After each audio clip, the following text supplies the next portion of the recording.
And I think they can change, and they just have to do it one step at a time. Not just change all the dishes. Not overnight. Nothing's going to happen overnight. They've got to maybe one dish a week or something. Slowly introduce it into the family, and yes, changes will happen. Hi, welcome back to Circee Health Pod. Today we are excited to have our good friend, Chef Michael Swamy, from Cordon Bleu, and I'll let him expand upon all of his wonderful achievements. So get ready as we attempt to take a small bite of his culinary knowledge. See what I did there? All right, so first question we have for you, I guess a little bit about your history, and then when did you decide you wanted to be a chef? A little bit about my history is I grew up in Bombay. And I always wanted to make food films and document food. And that's when my mother said, go and become a chef. So I think it's between the devil and the deep blue sea because I love my photography more than being a chef. And it's when I was being a chef that I realized that we are cooking for people. And it's our job to give them healthy food and not just give them what they want. So speaking of healthy food, have you found it difficult to incorporate plant-based dishes into your regime over the years? It is a little difficult, but the beauty of India is that there are so many vegetables that it's easier. And I kind of gave up milk and sugar after the 10th grade because several reasons. I just found it healthier, more energetic. And I think one thing led to the other, despite becoming a pastry chef where everything is about butter and cream. Yeah.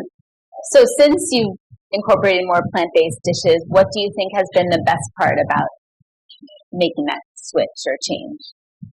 The best part about making that switch and change is that you can be more innovative. Indian culinary dishes are very staid. They've stayed the same for decades. People are not really innovative or creative. And I think it's being a chef, putting the French touches, which I learned at the Cordon Bleu, into Indian food is something that has benefited me and made me change the Indian diaspora of food and giving people technique-based food rather than recipe-oriented. So do you feel that an everyday home chef could modify their regime into this particular more healthy, more plant-based, or would it be very difficult for them? It's a mix of both. The Indian housewives love everything fried, everything overly cooked. We cook our vegetables till they're dead. They forget that vegetables have a life, and the cooking technique is fast, simple. Mm-hmm. Like how the Chinese cook their food, yes. Stir fries and quick and easy. And I think they can change. And they just have to do it one step at a time, not just change all the dishes. Not overnight. Not overnight. Nothing's going to happen overnight. Yeah. They've got to maybe one dish a week or something. Slowly introduce it into the family. And yes, changes will happen. Great. Those are good tips. We also agree with changing things a little bit at a time for various things, which you'll find out in several podcasts to come. Do you feel that a plant-based diet is too fancy or too expensive for people to have on a daily or mostly daily basis? It's not expensive. Brands and corporates are making it expensive. It is not expensive at all. Good. Yeah. Okay, good. So that's probably reassuring for people to hear. We can also attest to that as well. Do you feel that coming up with new plant-based dishes has become tedious for you? Do you feel that it's boring, that you end up doing the same thing over and over again? I think it depends on your knowledge base. If your knowledge base is limited, it will become limited. The minute you understand culinary techniques, you can expand it across all the vegetables that are there. Like, when organic came into the market, people forgot that centuries ago, everything was organic. Yeah. And so why should organic be expensive? So even now with plant-based, vegetables have been there for decades and centuries. It's just reinventing the wheel. Not reinventing the wheel, but it's more like playing with your food. Yeah. Experimenting. And just going by less oil, staying away from all your animal-based products, and just staying healthy at the same time. Right, like celebrating the plant. Celebrating the plant, absolutely. Do you find now that hopefully more people are incorporating plant-based into their diet, do you see more of your chef colleagues doing the same thing? A few of the chefs are doing that, namely because most chefs are cooking what the client wants. They're not cooking their food and giving it to the client.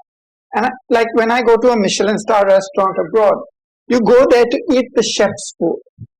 And even this restaurant, this Michelin star restaurant in New York, has gone completely vegan. And you go to a restaurant to eat what the chef is offering and honor that. And I think a lot of chefs today, if they change their mindset, they can change the people's mindsets. Yeah, that's a good rule of thumb. What do you feel on the more, culinary side? Why do you think, what is the most important reason why someone should transition to a plant-based diet? Healthy. Animals have a soul. I always say that. Sometimes, like when I was in Kashmir and holding a young baby lamb, it was a different feeling altogether. And you kind of connect with the animal, and then because even today, I cannot kill an animal and then eat it. If it's come from the store, that connect of it being a living animal is gone. And a lot of people, I think, once they connect with nature, they automatically convert to a plant-based diet. And you spend a lot of time in nature, right? I do. Finally, anything else you wanted to share with our excited audience? Anything that you want to talk about? Plant-based, healthy diet, food in general that you feel like we missed or that you can't wait to get off your chest? Well, there's so many things that one can talk about a plant-based diet, and it was quite, especially when you guys came to Bombay, I said, why not we all do something? Because it's so much fun doing something different. Other chefs are just in their kitchen, stuck with a menu either they've created or the owners have created. Here you're going out to a wider audience. It's not, you're teaching people. And teaching is something which is, you have fun teaching people and you feel happy. And that's what I think being a chef is all about. Being happy and not just worrying about a guest complaint or things like that. Great. And we agree with teaching. We like teaching you and we like learning from you. So on those lines, please subscribe to our lovely new podcast channel and we'll have more exciting topics to come. Thank you, Chef Michael. It's always a pleasure. See you next time. We really hope you enjoyed our conversation. Can you think about one thing or an idea that you can start to introduce into your own life that will help make your life healthier and less stressful? If you enjoyed today's episode, we'd really appreciate it if you can take a few seconds to share the podcast with your friends and family. Thank you so much for listening. Have a wonderful week. And always remember, your health is literally in your own hands. Making lifestyle changes is not an easy task, but we promise you will be aptly rewarded with a long, healthy, and disease-free life.